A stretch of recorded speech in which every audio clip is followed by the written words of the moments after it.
দেশজুড়ে যখন পুলিশের গুলিতে মৃত্যুর সংখ্যা প্রায় ৫০ কাছাকাছি, তখন ১৪ দলের বৈঠক থেকেই সিদ্ধান্ত হয় যে কোনো মূল্যে ছাত্র জনতার বিক্ষোভ প্রতিহত করার। এর ১১ দিন পর ২৯শে জুলাই উদ্ভূত পরিস্থিতিতে গণভবনে শেখ হাসিনার নেতৃত্বে বৈঠক হয় ১৪ দলের। ওই দিনও বলা হয় এই আন্দোলন ছাত্র জনতার নয়, বিএনপি জামাতের।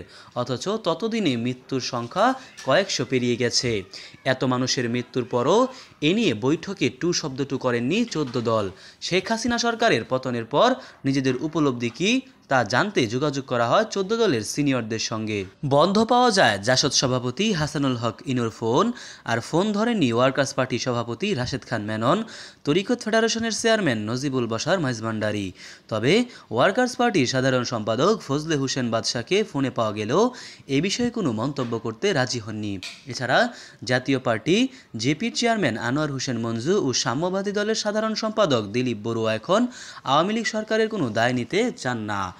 যদি হাত ধরে পুনর্জন্ম হয়েছে এই বাংলাদেশের, তাদের প্রতিনিধি আক্তার হোসেন বলেন, জবাবদিহির বাইরে থাকবে না শেখ হাসিনার দোসররা।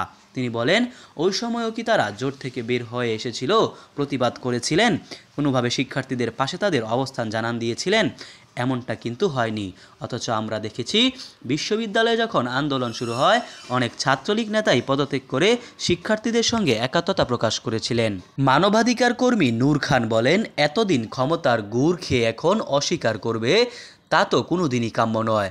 রাশেদ খান মেনন, হাসানুল হক ইনু, আনোয়ার হোসেন মঞ্জু, এদের সবাইকে জবাবদিহির আওতায় আসতে হবে। তাদের অনেকের পরামর্শে আমরা দেখেছি কারফিউ জারি থেকে জনগণকে হত্যার অনুমোদন নিয়ে আসছিল শেখ হাসিনা সরকার। তার মতে গেল ১৬ বছরে পচে যাওয়া সমাজের দৃষ্টান্ত আওয়ামী লীগের এই জোট সঙ্গীরাও। স্বৈরাচারকে শক্তিশালী করার জন্য তাদেরও বিচার করা উচিত। মোহাম্মদ সায়েম সরকার, নিউজ বাংলাদেশ 64।